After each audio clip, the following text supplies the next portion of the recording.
बातमीपत्राला आता सुरुवात करणार आहोत। तर शरद पवार आणि अजित पवार यांच्या बैठकीची दृश्य समोर आलेली आहे। 17 जानेवारीच्या बैठकीचा व्हिडिओ न्यूज 18 मराठीवर आपण पाहू शकतोय। शरद पवार आणि अजित पवार यांच्या बैठकीची काही दृश्य समोर येत आहेत। राष्ट्रवादी विलीनीकरणाची चर्चा सुरू असतानाच किंवा दोन्ही राष्ट्रवादी एकत्र येण्यासंदर्भात कदाचित या बैठकीमध्ये चर्चा झाली असावी। तर त्यांच्या बैठकीची ही दृश्य समोर आली आहेत। या बैठकीत जयंत पाटील, अजित पवार, रोहित पवार, राजेश टोपे, अमोल कोल्हे देखील या दृश्यांमध्ये पाहायला मिळत आहेत।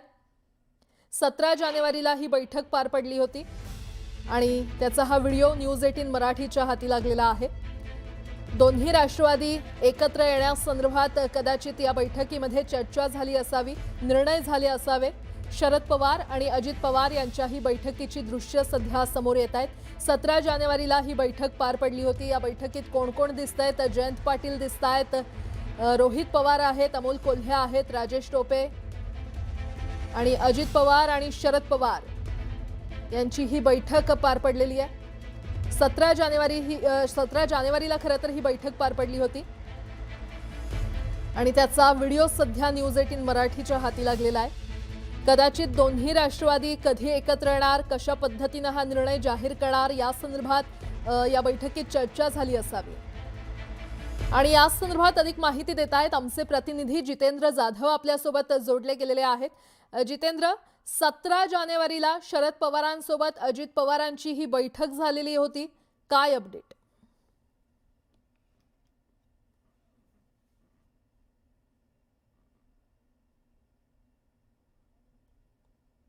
जितेंद्र, माझा आवाज तुमच्यापर्यंत पोहोचतोय?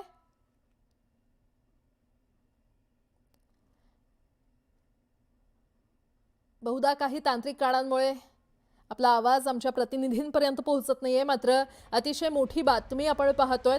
शरद पवार आणि अजित पवार यांच्या बैठकीची दृश्य समोर आलेली आहेत। एक व्हिडिओ सध्या समोर येतोय। 17 जानेवारी रोजी शरद पवार आणि अजित पवार यांच्यामध्ये बैठक झाली होती। या बैठकीमध्ये जयंत पाटील, राजेश टोपे, अमोल कोल्हे आणि रोहित पवार देखील या व्हिडिओमध्ये पाहायला मिळत आहेत। त्यांच्यामध्ये ही महत्त्वाची बैठक झाली होती। कदाचित दोन्ही राष्ट्रवादी कशा पद्धतीने एकत्र येऊ शकतील, हा निर्णय कधी जाहीर करावा किंवा आगामी निवडणुकांच्या पार्श्वभूमीवर या बैठकीत चर्चा झाली असावी। पक्ष विलीनीकरणासंदर्भात या बैठकीत चर्चा झाली असावी। ही दृश्य आपण पाहतोय। पुन्हा एकदा जाऊयात, आमचे प्रतिनिधी जितेंद्र जाधव आपल्याला माहिती देतील। जितेंद्र, 17 जानेवारीचा हा व्हिडिओ सध्या समोर येतोय। अजित पवार आणि शरद पवारांची महत्त्वाची बैठक झाली होती। नेमकं काय बैठकीत घडलं होतं? आपण सांगितलं होतं की 17 तारखेलाच आपण 8:15 वाजता ही ब्रेकिंग दिली होती की अजित पवार कॅनवाय ताफा घेऊन बारामतीच्या या गोविंद बागेमध्ये शरद पवार यांची भेट घेण्यासाठी आले होते आणि सर्व मंडळी त्या ठिकाणी उपस्थित होते आणि दोन्ही राष्ट्रवादी म्हणजे एकत्र येण्यासंदर्भात या ठिकाणी तब्बल 1.5 तास चर्चा झाली। ही चर्चा झाल्यानंतर येणाऱ्या निवडणुका जिल्हा परिषद आणि पंचायत समिती या आपण एकत्र लढायच्या आणि त्या पार्श्वभूमीवर नंतर रोहित पवार असेल आणि त्या ठिकाणचे जिल्ह्यातली नेत्यांशी बरोबर घेऊन घड्याळाच्या चिन्हावर या निवडणुका लढायचा निर्णय झाला आणि या निवडणुका झाल्यानंतर 12 फेब्रुवारीला हे सर्व दोन्ही राष्ट्रवादी एकत्र येणार होते आणि त्या संदर्भात निर्णय झाला होता। सकाळी 8:30 वाजता ची बैठक सुरू झाल्यानंतर दुपारी पुन्हा एकदा केविकेचे उद्घाटन।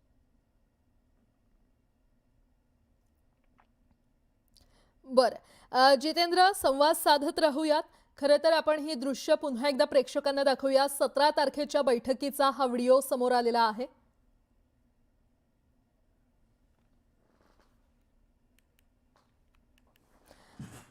आणि या संदर्भात खरं तर आता चर्चा करणार आहोत। आमच्या प्रतिनिधी प्रणाली कापसे सध्या आपल्यासोबत जोडल्या गेलेल्या आहेत। वैभव सोनावणे आणि संकेत वरक देखील आपल्यासोबत जोडले गेलेले आहेत। सगळ्यात आधी वैभव, तुमच्याकडे येते। 17 जानेवारीचा हा व्हिडिओ आहे। कदाचित या बैठकीमध्ये दोन्ही राष्ट्रवादी कशा पद्धतीने एकत्र येतील ही चर्चा झाली असावी, काय अपडेट?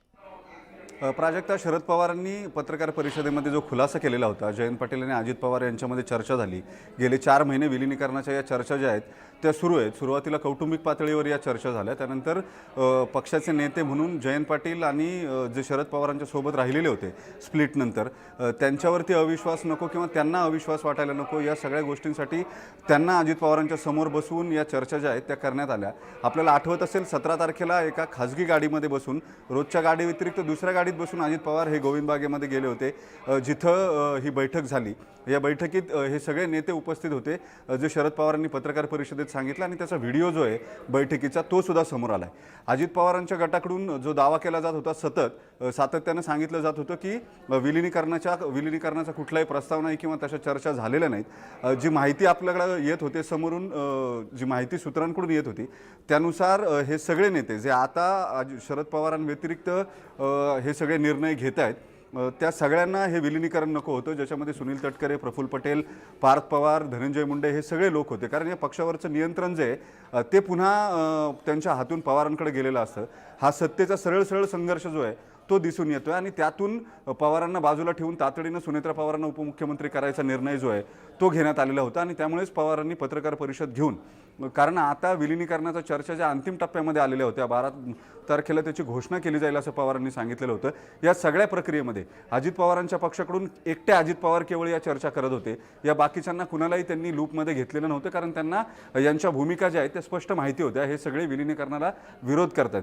मात्र शेवटच्या टप्प्यावरती कुटुंब आणि पक्ष दोन्ही एकत्र आले तर पुढच्या काळामध्ये निवडणुकीमध्ये अनेक परम्युटेशन्स जी आहेत ती बदलली जातील, या सगळ्याचा अंदाज अजित पवारांना होता, आणि त्यामुळेच ते हा प्रयत्न करत होते असं शरद पवार सुचवायला चुकलेले नाहीत. त्यांनी ज्या पद्धतीने ही पत्रकार परिषद घेतली, आता त्या पाठोपाठ लगोलग हा व्हिडिओसुद्धा न्यूज 18 लोकमतच्या हाती लागलाय, समोर आलाय हा सगळा व्हिडिओ.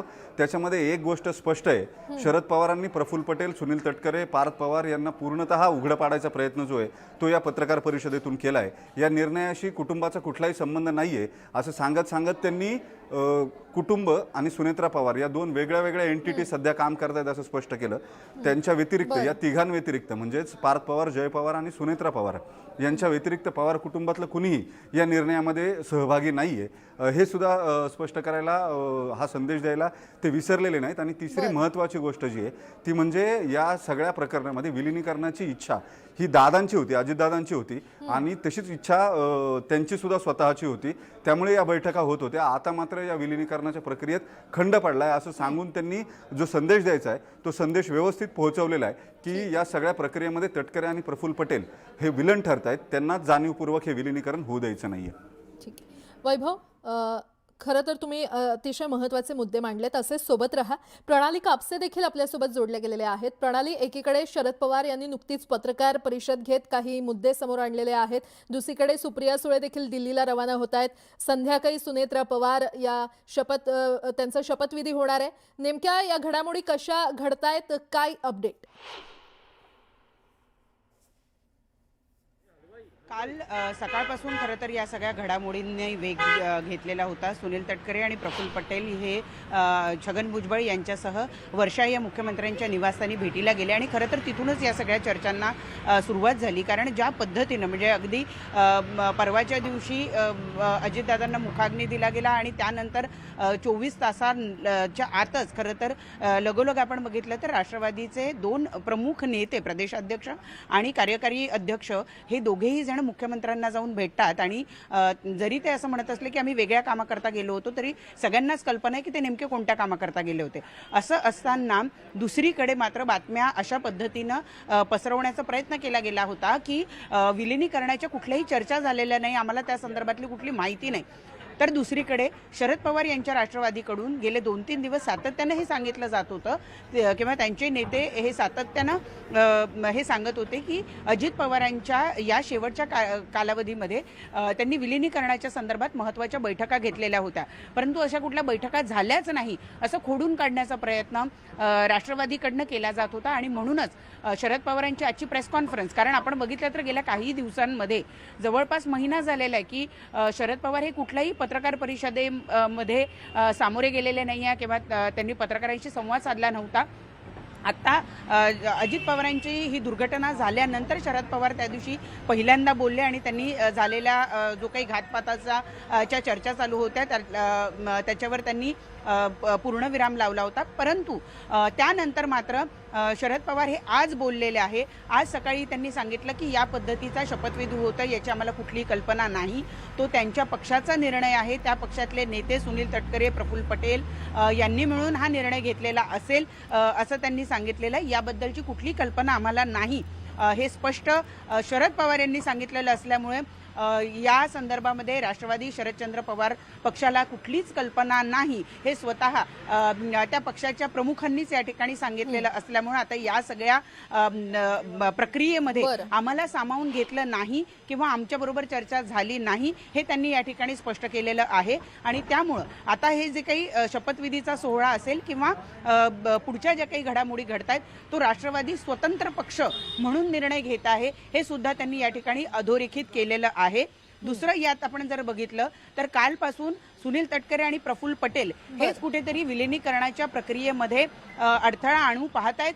हे कुठेतरी न बोलता अतिशय महत्त्वाचा मुद्दा तुम्ही उपस्थित केलाय. सध्या आपल्यासोबत सुस्मिता भदाणे देखील जोडल्या गेलेल्या आहेत. सुस्मिता, जसं प्रणाली म्हटल्या किंवा वैभव म्हटले की सुनील तटकरे आणि प्रफुल्ल पटेल यांच्याकडून वारंवार सांगितलं गेलं की अशा पद्धतीच्या कोणत्याच बैठका झालेल्या नाही आहेत विलिनीकरणासंदर्भातल्या किंवा दोन्ही राष्ट्रवादी एकत्र येण्यासंदर्भात कोणतीच बैठक झाली नाही. मात्र आता एक 17 जानेवारीचा बैठकीचा व्हिडिओ समोर आलेला आहे. नुकतीच शरद पवारांनी देखील पत्रकार परिषद घेतली. आता नेमकं पुढे काय काय घडू शकतंय? अनेक अर्थांनी हा व्हिडिओ समोर आल्यानं वेगवेगळ्या पद्धतीच्या चर्चांना सुरुवात झालेली आहे. काही वेळापूर्वीच राष्ट्रवादीच्या उपाध्यक्ष म्हणून हिंदूराव यांनी आपली एक भूमिका मांडलेली आहे, ज्यामध्ये त्यांनी म्हटलेलं आहे की अजित पवारांच्या मनात जी गोष्ट आहे तीच गोष्ट आम्ही मांडणार आहोत, तीच गोष्ट आम्ही पुढे घेऊन जाणार आहोत. हिंदूरावजी आपल्यासोबत आहे. सर, काय सांगाल? अनेक अर्थांनी आजची शरद पवार यांची पत्रकार परिषद ही महत्वाची होती. त्यामध्ये त्यांनी थेट म्हटलेलं आहे की आम्हाला कोणत्याही पद्धतीची माहिती देण्यात आली नाही. माध्यमांमधून आम्हाला कळलं की सुनेत्रा पवार या शपथ घेणार आहेत. कालच राख सावरण्याचा कार्यक्रम झाला. ते कार्यक्रम झाल्यानंतर या परिसरामधल्या महाराष्ट्रातल्या प्रत्येक कार्यकर्त्यांच्या आशा, आकांक्षा, अपेक्षा अशा होत्या की दादासारखं नेतृत्व आमच्यामधनं निघून गेलं. आणि अशा परिस्थितीमध्ये ही पोकळी जर भरून करायची असेल तर सुनेत्रा वहिनींनीच पुढाकार घेतला पाहिजे. आणि तो पुढाकार घेण्यासाठी त्यांना मनवण्याचा प्रयत्न सर्व कार्यकर्त्यांनी केला. पक्षाने सुद्धा आदेश दिल्यानंतर पक्षाच्या आदेशाचं पालन करून रात्री 3 वाजता सुनेत्रा वहिनी या ठिकाणी आलेल्या आहेत. पक्षाची आज 2 वाजता दुपारी बैठक आहे. बैठकीमध्ये या संदर्भातला निर्णय होईल. जी आवश्यक बाब आहे ती पक्ष करण्याचा प्रयत्न करेल. या सगळ्या प्रक्रियेमध्ये शरद पवार यांच्याशी संवाद झालाच नाही. पवार कुटुंब वेगळं आणि सुनेत्रा पवार आणि सुनील तटकरे, प्रफुल्ल पटेल यांनी घेतलेला निर्णय वेगळा, अशा पद्धतीचा एक साधारणपणे यातनं अर्थ निघतोय. सुनेत्रा वहिनी पवार साहेब असतील, प्रफुल्ल पटेल साहेब असतील, भुजबळ साहेब असतील, आदरणीय तटकरे साहेब असतील, सावंत यापुढच्या काळामध्ये राहणार आहे. कारण पक्ष आमचा जो आहे राष्ट्रवादी काँग्रेस पक्ष आहे. मगाशी ज्याचा उल्लेख आपण केला पवार साहेबांच्या पक्षाचा, ते नेते आहेत, माझे मोठे नेते आहेत, त्यांच्याबद्दल मी भाष्य करणं उचित होणार नाही. त्यामुळे या संदर्भात आदरणीय भुजबळ साहेबच आपल्याला चांगल्या प्रकारे उत्तर देऊ शकतात. आज जे व्हिडिओ समोर आलेले सुस्मिता, आहेत तुमच्याशीही संवाद साधत राहू. संकेत वरक हे सध्या शरद पवार यांच्या निवासस्थानाबाहेरून आपल्यासोबत जोडले गेलेले आहेत. संकेत, आता वेगवान पद्धतीनं अनेक घडामोडी घडतायत. संध्याकाळचा सुनेत्रा पवार यांचा शपथविधी, सुप्रिया सुळे दिल्लीला रवाना होत आहेत. त्यातच आता हा नवा व्हिडिओ समोर आलेला आहे. नेमकं तिथे काय घडतंय? नक्कीच प्राजक्ता, आत्ताच नाही खरं तर काल दुपारपासून बारामतीत जे काही घडलंय ते अगदी वाऱ्याच्या वेगाने घडलंय. मग ते अजितदादांच्या अस्थींचं विसर्जन असो, त्यानंतर सहयोग सोसायटी इथे झालेल्या नरेश अरोरा आणि पवार कुटुंबाची बैठक असो, त्यानंतर सुनेत्रा पवारांचा आलेला उपमुख्यमंत्री पदासाठी आलेला होकार असो, आणि काल रात्री तात्काळ ज्या मुंबईला रवाना झाल्या सुनेत्रा पवार, हे सगळं जे घडलं हे अगदी वाऱ्याच्या वेगाने घडलं. कालपर्यंत सगळ्यांचा असा समज होता की ठीक आहे, जे चालू आहे ते पवार कुटुंब म्हणून एक निर्णय निर्णय घेते. पण आज सकाळी शरद पवारांनी पत्रकार परिषद घेतली आणि त्यात पवार जे म्हणाले त्यामुळे तर अर्थात सर्वांनाच राजकीय धक्का बसला आहे. शरद पवार खूप स्पष्टपणे म्हणाले की सुनेत्रा पवारांचा निर्णय आहे हा त्यांच्या पक्षाचा अंतर्गत निर्णय आहे, हा पवार कुटुंबाचा निर्णय नाही. आणि या वक्तव्यामुळे आता महत्त्वाचा मुद्दा असा निर्माण होतो की विलीनीकरणाचं पुढे काय होणार. खरं तर काल सकाळी 11 वाजता आपण एक बातमी दाखवली होती की विलीनीकरणासंदर्भात म्हणजेच मर्जर संदर्भात संभ्रम आहे का. कारण की शरद पवार गटाचे जे नेते आहेत ते म्हणत होते की दादा तयार होते विलीनीकरणासाठी, एक विलीनीकरण होणार होतं. पण अजितदादांच्या गटातले काही मंडळी आहेत, म्हणजे उमेश पाटलांची आपण काल सकाळी बोललो, ते म्हणत होते की मी 4 ते 5 दिवसांपूर्वी दादांशी बोललो आणि दादाच म्हणाले की असा कोणताही प्रस्ताव आपल्याकडून नाही आहे आणि त्यांच्याकडूनही नाही आहे. त्याच्यामुळे विलीनीकरणाबाबत संभ्रम आहे का किंवा संभ्रम होता का किंवा अजितदादांच्या गटातल्या लोकांना विलीनीकरण नको हवं होतं का, असे सगळे प्रश्न निर्माण होतात तिकडे.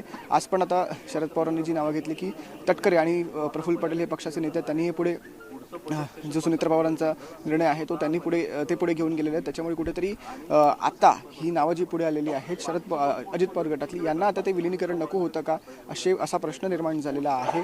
संदीप क्षीरसागर मगाशी इथे होते, तेही सुद्धा म्हणाले की आम्हाला विलीनीकरण हवंय. पण आता नेमकं असं झालंय की विलीनीकरण कुणाला नकोय किंवा विलीनीकरणात मिठाचा खडा सध्या कोण टाकतंय हे पाहणं सध्या महत्त्वाचं असणार.